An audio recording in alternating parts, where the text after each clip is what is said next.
Beep beep mga motorista, big time ang oil price hike ngayong pong linggo.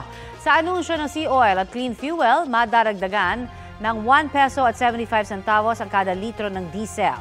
1 peso at 40 centavos naman para sa gasolina. Ang Sea Oil naman may dagdag presyo rin na 1 peso at 5 centavos sa kada litro ng kerosene.